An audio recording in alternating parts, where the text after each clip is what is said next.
What is going on, YouTube? What is going on, Kansas City? And what is going on, everybody? And welcome to the Beat of KC. Today, ladies and gentlemen, we have the founder of Brand1KC, Brandon Martinkus. What is going on, Brandon? I can't thank you enough for coming on the show, man. This is absolutely incredible, absolutely phenomenal. If you guys can't tell, Brandon made this shirt right here for the Beat of KC. Thank you for coming on, Brandon. What's going on? Nothing much. How are you, Lucas? Just wanted to say shout out to Kansas City. This dude right here, Lucas, he's doing something great. So if you're not listening to him, you're missing out. Thank you, man. Thank you. And man, I can't tell you how much I appreciate the shirts and the whole how we got connected, man. I think it was destiny. I think it was meant to be. You know, ladies and gentlemen, Brandon and I have talked before we started this. And honestly, our stories match up like a puzzle. I mean, it's crazy. It's crazy. So we're going to dive into a little bit of that. And but before we get too deep into this, Brandon, can you give everybody where they can find you, where they can get the Brand1KC information, everything like that? Yes, of course. Okay, so if you just want to check us out on Instagram at Brand1KC. We are a local Kansas City clothing brand. We handcraft everything from screen printing to embroidery to heat pressing, you name it, we make it. And then also too, we have a in-house screen printing company. We're also getting into vinyl and vinyl and embroidery services. You can find us on Instagram as well at Brand1KC. And then if you want to find everything online, it's at Brand1KC.com. So again, you can find everything from the brand to our custom side on our website. And then if you just want to check out the brand itself, Brand1KC. And if you need custom apparel, custom garments for your brand, business, whatever, check out Brand1KC. For sure, man. And, you know, I can tell you guys, Brandon does a phenomenal job. That is a big reason why I wanted to have him on here. But also, it's literally like it's genuine, like it's Kansas City, and you know what you're gonna get. And I mean, that's what's amazing about this whole thing. And we're gonna dive into Brandon's story, but I had to have him on the channel, and that's a big part of what I'm wanting to accomplish with the Beat of KC is the fact that I'm trying to promote and really bring about some people in Kansas City, and Brandon is definitely a perfect example of that. So I can't thank you enough again, man, for one, giving me the opportunity to even talk to you, two, making the shirts for the channel that are going to go out to a ton of people. And this is just incredible, man. So thank you. And let's get into this. So a big reason why also I wanted to have you on the channel is because we're baseball fans. We played baseball. Yeah, for sure. So Brandon, kind of give a little bit of a quick rundown of what your background is with baseball. Yeah, so it's pretty much everything about me to where I'm at today. So, you know, I was a kid that just grew up playing baseball. That was mainly my only sport. Quit playing any other sport once I got to high school. Baseball. Once college rolled around, you know, I went to Neosho County Community College. We were a powerhouse. We were number 4 in the nation at one point. I was a pitcher, first baseman, left-handed, kind of the only 2 positions other than the outfield that you could play. Tried to do it all, played with a really good group of guys. 6 of them ended up getting drafted, like we talked about earlier. After my freshman year, they told me they wanted me to come back as a PO, pitcher only, for those of you that don't know baseball. Me being stingy, I was like, no, I like swinging the bat. I still want to hit the ball. I'm going to try and run with this. So I transferred to another community college, transferred back home to Kansas City, Kansas Community College, played for Steve Burleson. Fantastic coach, Olympic coach. He's done it all. Played there for a year. Quickly turned into a pitcher only there as well. About a month in, they told me that I was going to become a pitcher, and I just had to accept it at that point. I had nowhere else to run to. Became a pitcher only there. Was one of the starters on staff, did very well. Ended up going to Pitt State after KCK, played there for a year. Was an awesome experience. And then after that, just, you know, finished on the club ball team, which was an incredible experience as well. We also went to the World Series for a Division II team that ended up playing Division I teams like Ohio State and San Diego State. It was a crazy experience. We got to go to Tampa, Florida, and play LSU and all these crazy schools. So it was a really great experience. And then after I got done playing, I started getting into coaching because, you know, every player just can't give it up when they're done. We hang on to it as long as possible and coached for a year. And then after I got done coaching, I started umpiring, and that's where I'm at today. You know, I'm working my way up as a college baseball umpire. Started at the high school level, and grinding my way to hopefully become a Division I umpire someday. So That's that's what's up, my man. baseball story. That's what's up, Brandon. Honestly, ladies and gentlemen, it's a grind. It truly is. And when you have a passion for baseball, like many of you out there, you know that, like he said, you can't just give it up. And it's something that runs deep. It's hard to give up something that you are that passionate about. So I honestly 100% understand. You and I both have like you said, like we both said, a very similar story, man. I've done a lot of that exact same thing. And so I commend you for, taking it to that next level with umpiring. So that leads me to the next thing. Obviously, Yeah. we're both Royals fans, Oh and shit. the Royals have been on the struggle bus as of late.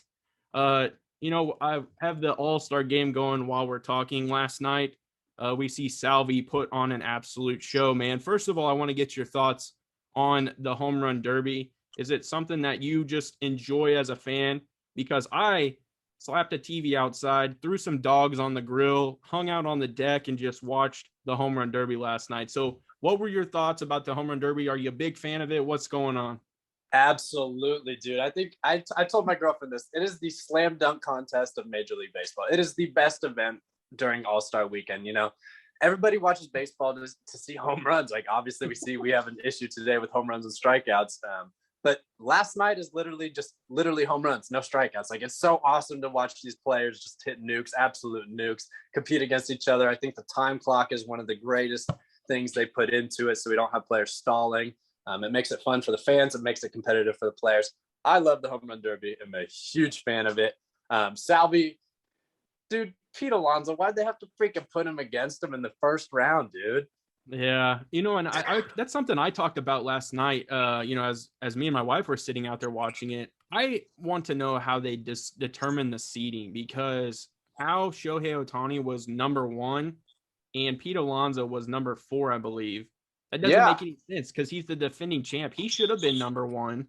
And they then, said it goes off of like at a certain date they cut off where the players are at in the home run race. So like where they're ranked amongst each other in the league in home runs. So I don't know what date they cut it off at for the home run derby. Once maybe everyone like came out and said that they were going to do it, but I think it is kind of lame. I think that they should kind of go off last year's standing, especially or 2 years ago standing, because Pete won it.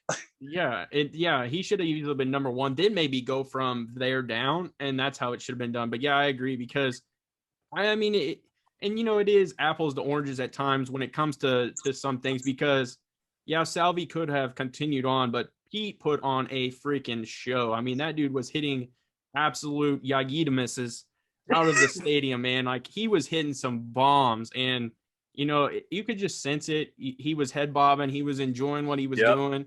And that's what it's about, man. So I could just tell right away that dude was going to win it. And it just unfortunate Salvi had to go out first. It would have been nice to see him go round two, but I think it was his all the way, man. It was his all the way. So, but yeah, man, I got the game going right now. It's just nice this is for me, this is what summer's about. And, I've been interviewing some people on the show, and we kind of been talking about it. It's hot dogs, it's mowing grass, it's baseball, cracking some cold ones, throwing some back. What about baseball in the summertime, man? There it is. What about baseball in the summertime, man? Is it for you? Like, what is it? Like, it's there. So what is it? Do you not smell baseball season? I mean, yes, that's what's amazing, man. Yes, you do, and that's You smell it, man. Like, you can go outside on a nice day and just know, like, this is the day for baseball. Like, you don't even have to be at the yard. Like, you don't have to be at the ballpark. You could just be walking around and just know it's a great day for baseball in the summertime. I love it, dude. I think what comes to my mind is just like the grill, hot summer day, like sweating. As a pitcher myself, I always was constantly trying to figure out something to put on my hand so I could not have the ball just sliding out of my hand. And so I think about like these days, I'm like, dude, I remember when I could not grip the ball on these hot days. And, like I said, as I'm an umpire now, like I see it, I see all these guys that are just like dying. And I'm over here as just like fan of the sport, like, yep, this is baseball season. I yeah, love for it, sure. dude. Yeah, the grill. the beer, the warm weather, everything about it. What channel's the All-Star game on? I tried to look on ES. It's on Fox, isn't it? It's on Fox. Yeah. Yeah. It's on Fox. The AL's up 5-2 right now in the bottom of the 8th. And they got, man, it's getting to the late of the innings where you got the guys coming out of the pen throwing flames. So, oh yeah. How did Shohei do to start? I saw he hit like 100. Yeah, I know we went up. I say we, the AL, because I'm rooting for Salvi, but we went up. I think 2-0, and then nice. but yeah, he did. I think he did okay. Salvi struck out twice, and then I think he got pulled because I'm trying to think who came in for him and just hit an absolute missile. Zanino came in and hit an absolute monster shot to right field. But yeah, man, I'm glad. I kind of was divided a little bit because I kind of get and understand why the Atlanta All-Star game was pulled. But I mean, you have to Colorado, the altitude, people just hit laser beams. I mean, so yeah, if they're gonna put it anywhere, I was kind of excited for that. But it made the home run derby crazy to watch. Yeah, most definitely. And they were showing a BP video of Shohei Ohtani putting in the third deck in right field. That was incredible. That was a shot. And dude, I was hoping honestly that Joey Gallo would have done a little bit better. But I get that there's a lot of pressure. There's a lot of pressure on a home run derby because, and you understand from a professional standpoint, you don't want to mess up your swing. You don't want to change what you're trying to do because you do have the rest of the season to go. Exactly. But you're also trying to hit absolute nukes, man. So you gotta change it up a little bit. And you could see that with Shohei last night. I was just about to say that. You could see that with Shohei. He was kind of like out in front a little bit on a few of them, and then he would sit back, let it get deep, and then he would just kind of hit line drives. And then he couldn't really find that like groove of getting under the baseball and putting some lift on it, But again, like you said, for someone like Pete Alonso, they're always trying to get lift. You see, he's a strikeout home run guy. So like the home run derby, how much is he really adjusting his swing? You saw his BP. He's kind of doing the same drills that he would always do. Somebody like Shohei Ohtani, he's kind of a gap to gap kind of guy. And so for him, he's like, all right, how do I get under the ball a little bit more? Do I hit it out in front? Do I get underneath it? So I think, that's the beautiful thing about the home run derby. If you're a naturally born power hitter, ready to hit a home run at any given time, then the home run derby's for you.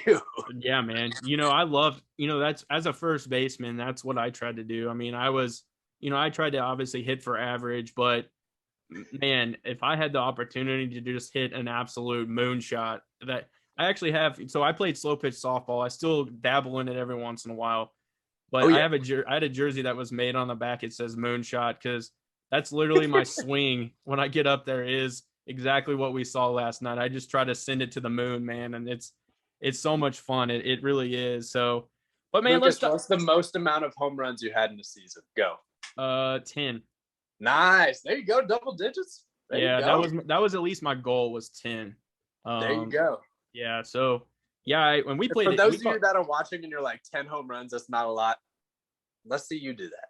Yeah, it's tough, man. And we almost played in a field in Leavenworth, very similar to what the Royal Kauffman Stadium's like. We called it the graveyard because balls would go to the outfield to die, man. They just would not carry. So yeah, I tried everything I possibly could to just send it, man. That's what I always said, full send, man. I tried to full send. Yeah. That's kind of my golf swing too, man. I don't know if you're into golf or not, but man, I tell you what, it's a full send every time, and I'm always in the woods. Left-handed or right-handed? Lefty. Dude, I've never swung left-handed clubs in my life. Really? Never. I've always wanted to. I think it would be sweet, but I've never golfed in my life. Oh my goodness, yeah, man. It's fun, but I mean, because obviously playing baseball and trying to send a golf ball that far, yeah, it's a lot of fun, but translating that golf swing or baseball swing to the golf swing, the ball starts to hook or slice, however they call it, and it's always going the other opposite direction. So Painted Hills obviously is across from KCK, and there's that I can't remember which hole it is, but it runs along that road that runs there between the field and then obviously the Painted Hills. Man, I can't tell you how many times I hit the building over at KCK just trying to steep it on the fairway, man. I just full send every time. That's what I know. We funny that you say that, because when I was at KCK, we had like the trash duty every morning at like 6 o'clock. We'd have to go do the trash around campus, and we would always find golf balls. Like I would always find golf balls kind of along the street bed right there on like the side on the curb, or you'd find them in the grass kind of by the tree line. Now we know why. I bet a few of those were probably mine, honestly. They probably say LM on there. But yeah, man. So, but yeah, golf, honestly, it's so much fun. And then, I was talking yesterday. I did an interview yesterday, and that's something that we're trying to get more incorporated, is just kind of, get back out. It's fun. You shoot 100, that's terrible, but it's still the idea that you're getting out and enjoying yourself and having fun. So, but man, I do want to talk a little bit of Royals. Obviously I see you guys post all the time over at Brand1. You guys are posting and talking about the Royals, the scores. You're also talking a lot about the new Kansas City Monarchs. It's hard for me to remember to say that because it's the T. I'm used to the T-Bones. Yeah, right. Yeah. But let's talk Kansas City Royals, man. What obviously it's kind of a down year. I was anticipating at least a little bit better than where we're at. What are, at least, are you optimistic about at this point? Like, are you excited about certain players? What are your honest thoughts where we're currently at then? My first thing that comes to mind is we're young. So I think that is definitely one of the perks. I know we have some older players as position players, but we have a lot of young players down in the system that are ready to come up in a couple of years' notice. It is like you said, dude. I was optimistic coming into the year. I was watching a little bit of MLB Network. I talk a lot of baseball with my cousin. Actually, every week we FaceTime and talk Major League Baseball. And so going into the season, we had preseason rankings, and I said the Royals would sneak into as the wild card team. I had high expectations. Deep down, this is the Royals team. We knew that was going to happen, though. We knew this was going to be a team that potentially could have a crazy loaded offense. We didn't expect all the injuries, obviously, to happen, but we knew we'd have a crazy good offense. We hoped our bullpen could keep us in the game late in ball games, and unfortunately, now we're seeing we can't hold leads late in ball games. Our bullpen's starting to hurt us, and that's just part of baseball, Yep. But like I was saying before, I think I was messaging you this before we hopped on the podcast like a week or so ago. The thing that really bothers me, and I'm not trying to go on the hot seat. I'm not trying to get any bad blood going, but we talk so highly of our front office, but year after year we produce a losing team, and so at some point you have to start questioning the decisions that are being made. And you see like teams like the Rays or the A's, that have no money in their organization, have no attraction to bring in free agents, but year after year, they're consistently producing a team that's going deep into the playoffs. And so if we're speaking so highly of that front office, why can't we be that team? You know what I'm saying? Yeah, for sure. We have the pieces.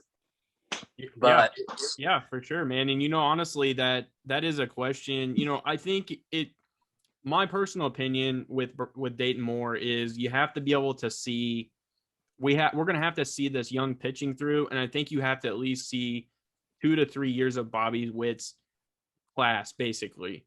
And once I think we see what happens with that, and from that, that's where we can evaluate and see, is it time to actually move on, or are we in a good enough position again to make a long-term run? And I think with the new ownership, they don't want to have a repeat of 14 and 15. And I mean that as in they don't want to just be competitive for 2 years. Exactly. They want to make sure this is a long-term, thing, and we're constantly competing. And so I could see them wanting to hold on to Dayton. I'm a big Mike Matheny fan. I like it. He's competitive, dude. He's old school. He has a drive in him for the players. And it's, with this new school age of players that want to be flashy and stuff, they need a little bit of grit and a little bit of punch in the gut sometimes, Well, and you can agree too. I mean, a coach that is a player's coach in baseball and has played the game before, understands the ins and outs of it, is a little bit more meaningful to you, can relate to you, but also knows a way to, I guess, get on you when he needs to. That's someone I'm going to play extremely hard for. And I think that you see that with some of the Kansas City Royals, and a perfect example is Nicky Lopez. Nicky Lopez was very suspect coming from last year into this year, but he's definitely changed his mentality. We're seeing a good Nicky Lopez, someone who's probably competing to stay long-term on this team. And you got Whit Merrifield, who is the workhorse, the bulldog for us. I mean, those are the guys that are gonna go in day in out, play for Mike Matheny. And I think some of those other ones are coming. I think Bobby Witt's a perfect example of that. Nick Prado will be a perfect example of that. These young pitchers that are coming will play for Mike Matheny. So I think as you start to filter out some of the veterans that aren't necessarily that mentality, I think you get these young talented kids coming in. I say kids because I can say that now. Yeah, right. We're at the age where we can call them kids. But I think, as they come in, man, I think that's where we're going to start to see this thing turn around, and I'm excited for it. And I mean, just kind of talk real briefly. What were your thoughts in 14 and 15? I mean, the Kansas City Royals were in the playoffs, were good in the playoffs.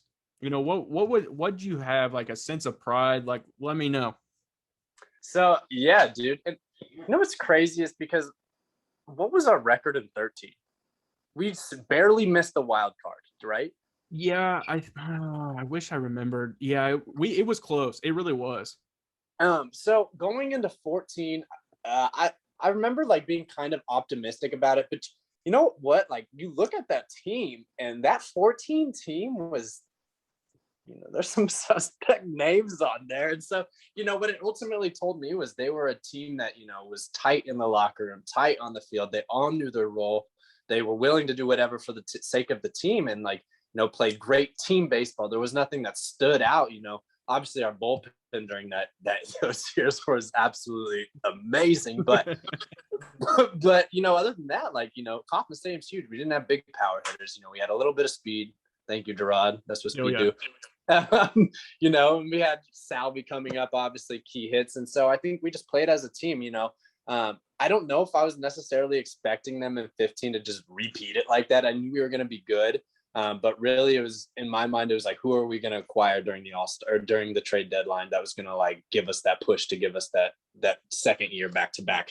And so when we picked up Johnny Cueto, dude, I was just like, here we go. So 14, this is crazy. I don't even know if I should be saying this. 14, we go to the wild card game. Me and all my friends at Kansas City, Kansas Community College, we're like, yeah, well, let's start the wild card game. We get there and we're drinking lemonade and doing what underage kids do, and we're listening to it on the radio in the parking lot, and security comes by and they tell us we got to leave because we don't have tickets to go into the game. We're like, we're not leaving. Like, what? No way. So we go up to like the fence, and we're just standing by the fence, and the Royals are getting their ass kicked. If you remember at the beginning of the game, they were kind of just getting trounced, and so we started seeing fans leaving the game while we were standing on the right field foul pole line, like standing on those big, like concrete steps, trying to peek over and see what's going on. And these people were leaving, and we were like, hey, can we just like get your tickets? Thinking like nothing of it. And so a couple of kids got the tickets as they left, and they tried to go get in with them, and they scanned them and they wouldn't let them back in. And then so surely enough, like we saw some drunk people trying to climb the gate. And this is about the time, this is the 7th inning. This is when the Royals are starting to make a little bit of a comeback. Like the crowd's getting a little noisier, and we want to see what's going on. So we're listening to it. Some people are starting to climb the fence, and we see them get all cut up. At the top of those fences, like razor wire, so people can't do that. And so these people are getting all messed up. And sure shit enough, right around that time, one of my teammates pops around the other side of the fence, and he's like, "What's up, guys?" And he's inside the stadium, and we're like, how the hell did you just get in there? And he's like, this is where I should just stop. But he's like, can I get in trouble for this? I hope not. No, man. He's like, there's an older security guard down at one of the end of the gates. So he's like, if you just run past them, they're not going to find you. And I was like, all right. So I got all of us together. There's probably 6 or 7 of us. I was like, all right, guys, we're going to have to bomb rush the security guard. We're just going to have to run straight in. And sure enough, we did that. We just ran in, and there were so many people at that game. It was wild. We got in the 9th, and it might have been the 8th inning, the bottom of the 8th inning. But it was right before Salvi hit that ball down the line, and we were like right on the right field foul line, just trying to hide amongst everybody, not trying to get caught. And it was, when I tell you, that was like Arrowhead in a split second, and it just gives you like chills because you hear Arrowhead consistently on a Sunday. And, and Kauffman just got like that in a split instinct when Salvi hit that ball. It was insane, hands down one of the greatest moments being at a sports event I've ever had. And after that, I mean, obviously the Royals did what they did, and unfortunately didn't win that year, but the following year obviously they did. So yeah, it was crazy, dude. I couldn't say I was expecting it, but towards the end of 15, I definitely felt it. And, we just had the camaraderie of it. And unfortunately, after that year was like, then we started losing Haas and Moose and all those guys started to fizzle out. And so, I think that's our next step is like, how do we keep those key pieces involved so that when our younger guys' time comes, like we have a solid squad built around them. And I think like you just said, like with Witt and like with, Nicky solidifying potentially a long-term contract, teaching some of these younger guys, Witt, how it is to be a major leaguer. So, we got some interesting pieces. I think we have some pieces we could potentially get rid of and boost our team in other places. Unfortunately, there's some players that I think might be gone after their contracts are up, but just beauty of baseball. Yeah, man. Yeah, for sure. That's, it's amazing that's a great story, honestly. Like, it really is. Like, I'm sure there's other people that were in the same position. And that's like you said, they were trying to climb the fence and, it's to be a part of that. And I think one of the biggest things for me was just remembering how the city was. Dude. The city was incredible. And like, you couldn't go anywhere and not see a Royals t-shirt on somebody. Exactly. Or blue like flags. I mean, people's cars were just tagged. I mean, it was incredible. And that's, I always was wondering what I would see first, whether it would be a Super Bowl or it would be a Royals World Series. And honestly, my thought honestly was that we would see a Super Bowl first. And then obviously we see how that turned out. But I think for me, being like so dedicated and so committed to baseball, I'm glad it was baseball first because that's something I honestly never thought I would ever see. And the Royals, dude, like our whole lives have the Royals been a team you'd think would win the World Series? No, dumpster fire, dude. Like straight up, like when I was a kid going out there and just the numerous people we were putting out there like on a consistent basis. Carlos Fabeles, Angel Baroa, like all of our good players like Jermaine Dye, Johnny Damon, like all those Mike guys Sweeney. constantly. Yeah, all those dudes going, and then it's like, what is this product on the field? Like pitching was always just atrocious. Yeah. So who's your most random Royals player that comes to mind when you just think of the most random Royals player? Who do you think of? So as from like a favorite or just in general? In general. Every time is Joe Randa. Gil Mesh, dude. Oh yeah. Yeah. Yeah. That dude ended up giving back his money. He's like, you know what? You guys are trash. You're going to need this back. Trust me. Go pay for some players here. I think he's the only one to ever do that. I think he's honestly the only player to be.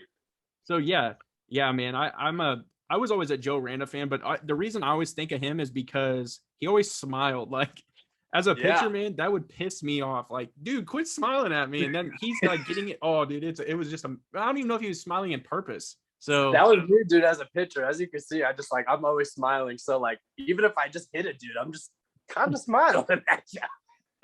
That's funny, man. That's awesome. That's awesome. Well, I could talk freaking Royals all day, man. And like you said, I mean, luckily with this brand, I reached out to a lot of these Royals guys as a baseball being in my blood. I just wanted to reach out to some of these guys, and they've really supported us from the brand side. So like I've built kind of these like little friendships or relationships with some of them. And I'm just like, dang, stick around with the Royals. Like, come on, let's go. But like you said, like it's a business. And at the end of the day, we'll see what happens. Yeah, for sure. Well, that does kind of transition me to what I want to talk to next. I really want to talk a little bit about the brand and like, kind of how you started it, founded it, and where you're at and what you kind of envision going to. So let's hear it from the start, man. All right. Wow. So throwing it back. So we're throwing it back to about 2018-ish. And so I'm just getting done playing ball. Just kind of trying to figure out life really, other than just like baseball. It's all I knew. So got my first job. I'm working at a JCPenney's, making minimum wage, not really doing shit. Just trying to pay rent. And, at JCPenney's, obviously you guys all know it's a clothing store. I'm the guy that's putting the signs with the price tags above like each of the clothing racks. So that was my first job there. And weirdly enough, just probably like by the nature of it, just because I'm here now, I was intrigued by it. I liked it. I liked being the guy that was like putting in new store signs. And I was like, oh, how could I do this better? How could I do this? And so before I knew it, within a year, the manager there had me doing all sorts of everything from, running the cash registers. I hated it, so I preferred never to do that. But I would do everything from, shipping items from our store to other stores, like scanning inventory, pretty much managerial duties. Like I was telling you earlier, I was the one that was making sure you could, like, when you walked into the store, you'd see those little signs up on the ceiling. Like, I was the one putting all those there, turning on the lights, pretty much everything you could think of for minimum wage. So I did that. And absolutely loved it. I'll always say that till the day I die. I worked at JCPenney's and I absolutely loved it. So super weird. First job I ever had. Guess it was kind of the nature of it, because now I'm in clothing and doing it for my profession now. So after I'm at JCPenney's, my boss, I'm starting to figure out how to screen print. So, I'm at JCPenney's, you're probably like, okay, so how'd you get into clothing with it? Well, one night I'm closing the store with he actually helped me when I started this brand when I moved back to Kansas City. I'm working with a kid that I worked with at JCPenney's in Pittsburgh, Kansas. And he tells me he's a skater kid. And he's like, I'm going to start a clothing brand. Immediately what went through my mind was like, oh shit, that's interesting. How do you do that? Like, what do you do? And so I started thinking about it, and he told me he was going to heat press stuff and make garments for the heat press and all this crazy stuff. And so I went home and sat on it, and I was like, that is not how you make clothing. Like, there's got to be a better way so it doesn't just fall off the shirt. And so for about a year after that, I'm trying to figure out how to screen print. So I'm working at JCPenney's, trying to finish up my degree at school, learning how to screen print randomly in the moldy basement of my college dorm or college house that I'm living in, and just figuring it out every night, watching YouTube, figuring it out, staying up till 3 a.m., trying to figure out how to screen print, how to expose a screen, how to do all these little steps, because there's a million steps in screen printing. So trying to figure out that. Then I get the news that my boss is leaving JCPenney. She's like, oh, I'm headed out to a Salvation Army in Pittsburgh, Kansas, because I can get paid more, and we got to respect that. So in my mind, I'm like, well, shoot, like, I'm not going to have this luxury anymore. Like, I'm living the life here. So I'm like, can I just go with you? And she's like, yeah, you'll make a quarter more. And I'm like, sweet, $8, here we go. And so I transfer over to Salvation Army, and I tell her when I get there, I told her, like, I'm learning how to screen print. And so I want to, potentially take home some of the clothes that are donated to learn how to screen print. And if you don't know, like, thrift stores have gems, like so many gems, and so many of those gems don't even make it out on the floor because the employees see those gems before they make it out onto the floor, and they buy them and make them their own. So I'm working at Salvation Army. I'm seeing all this like 90s Tommy Hilfiger, like old school Nike stuff coming in. And naturally I'm a sportswear kid. Like, I love sportswear. And so I'm seeing all this vintage Adidas, all this crazy stuff coming in. I'm like, oh my God, like, can I just buy this for a couple quarters and just take it home and learn how to mess it up and screen print?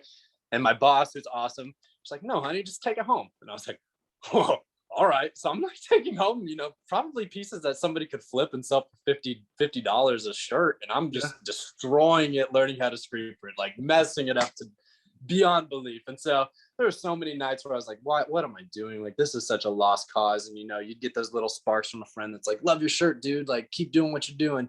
And so I kept sticking with it, worked at Salvation Army, finished college, got my education degree, moved back home to Kansas City, started teaching, kind of like stuck with the brand, kind of transitioned it when I moved home from just like a repurposed clothing brand that really didn't have a brand identity to an actual clothing brand. So I kind of redid the whole image. We started becoming a clothing brand that actually like had wholesale garments shipped to us. We printed them, embroidered them, made them our own essentially, and then sold them. And that's kind of how Brand1 was started. So early stages of that, we started dabbling in everything, trying to figure out how it worked, paid way too much money for a lot of garments, trying to figure it all out. And slowly but surely, dude, I just stuck with it and stuck with the brand and got a resale license, became an LLC, became a legitimate business with it. And, kind of figured it out to the point where, we have wholesale manufacturers that we work with now. We do everything on hand, from the labels to the tags to the printing to the washing to anything that you see, to the hats that you see up there in the corner. Like, we do it all. Like, we're doing it all right now on hand. And then about a year ago, I have inspiration from a kid named Alex Trinkle. He runs a company called Clever Fools in Kansas City. They're a skatewear brand.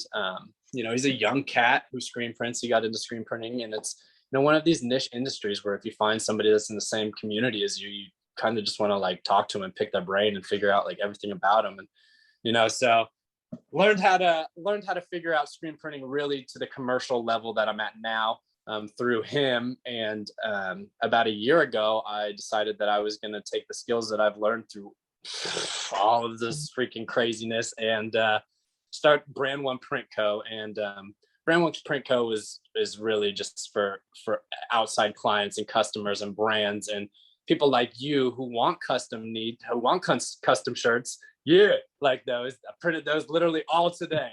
Got it all done in 24 hours because I messed it up before.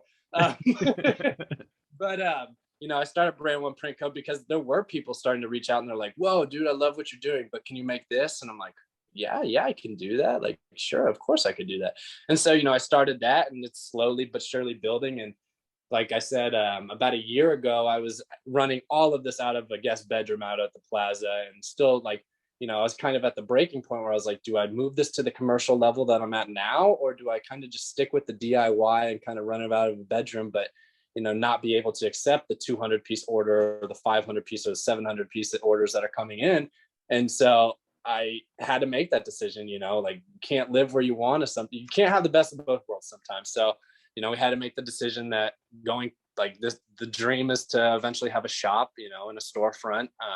And so the next step, really, we couldn't do that yet, was to get a space large enough to where we could move to the commercial side of creating. And so we moved from the plaza down to 83rd and Ward Parkway, and that's where we're at now. And we've just converted an entire basement into a screen printing facility and embroidery facility. This is just one half. There's a whole fulfillment side on the other half.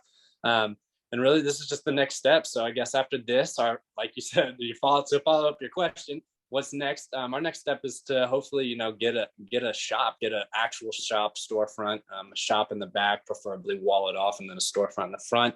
Yeah. But I'm in no rush with that because I'm picky with where I want to be. I don't want to just settle for a storefront when I can just do everything here. I like being able to, wake up at 7 o'clock, walk right down here, and just start grinding immediately. Yep. Now, will it be nice to have a storefront where clients can walk in and just see a visual product? Of course, because that just builds business. But you have to wait till you're ready. And, my ideal goal is to have a storefront and shop in the River Market. And until I can afford that, we are here.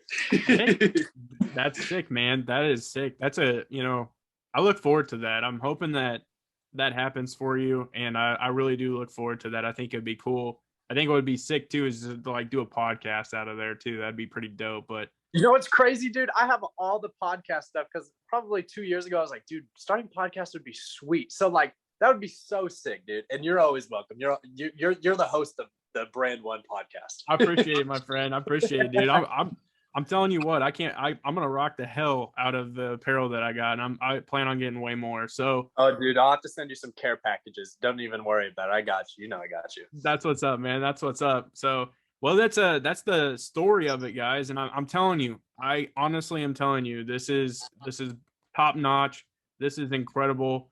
Brandon, I can't thank you enough, man, for coming on, spending at least the evening with me. I'm sure we're gonna talk a little bit more after we cut this off, but I'm telling you, it's a pleasure having you on, giving the story, letting people know what's up, and hopefully enough people buy into exactly what Brand One is about. And I think that's what's the significant part is baseball, obviously, and then Kansas City. So and for those of you that also don't know, quick little piece that I forgot to completely include. When I started this, we wanted to figure out a way to include our community. And like you said, Kansas City has so much to do with not only in your blood, but mine as well. And so when we started this, we're like, how can we, give to Kansas City? And you see it's so cliche everywhere. Everyone's just trying to give. But we really wanted to make an impact. So, when we started this thing, we're like, we know we're a small company, but with every purchase that someone's willing to give to us to help us out, we're willing to help around our Kansas City community. So you can learn more on our website on the Giving Back tab at brand1kc.com. But for every purchase that you make through our website, you can pick a local charity for us to give back to. There's 5 of them that we give back to. They vary from the KC Pet Project to Meals Heal for less fortunate people that need meals, to people that need clothes, to the Negro League Baseball Museum, to the KC Bail Fund for people that need help with that. So, we're just trying to do our best. I know it's not a ton that we give back, but we are trying to give a little because, you know, Kansas City's been so great to us, and it's the least that we can do and try and give back to them. For sure. And I'm glad you said that, because that was a big piece. And that's honestly a big piece of why I was attracted to Brand One, was the fact that I saw you guys do that. So when you guys do go make a purchase from their website, you do have a tab that you select where you want to actually do the donation to. And I think that's incredible. So yeah, and actually too, since we're on that, yeah, we are actually we're actually getting ready to donate. So this is our non-perishables. We're getting ready to donate that to a local food bank. So again, we'll kind of navigate you over here. So if you purchase something from the website, you're always going to get like a thank you for shopping with us thing. Yeah. And so you will see like every time you purchase something, so like 1 out of every 20 people. And so when we hit the 20 sheets sold to a client, like when we have 20 orders going towards the Roar Club, we will donate 50 pounds of wet dog for pet food to the Great Plains SPCA. I said KC Pet Project. I meant Great Plains SPCA. There it is. There it is for everybody. So, well, man, I can't thank you enough again for coming on. This is going to be, I'm looking forward to this going out and letting everyone know about the brand, obviously. So thank you. And before we tie this thing completely up, put the bow on it and send it out, let everybody know where they can find you one more time. Yes. Again, you can find us on Instagram, Twitter, Facebook, anywhere, any social media platform, TikTok too, at Brand1KC. If you want to find our print company, our custom garments, if you need anything like that, you can also find us on Instagram or Facebook at Brand1Print And all of this wrapped up, you can find online at Brand1KC.com. There it is. Ladies and gentlemen, you guys know how I wrap this up. I appreciate you checking out the Beat of KC. And as always, have a good day. Peace.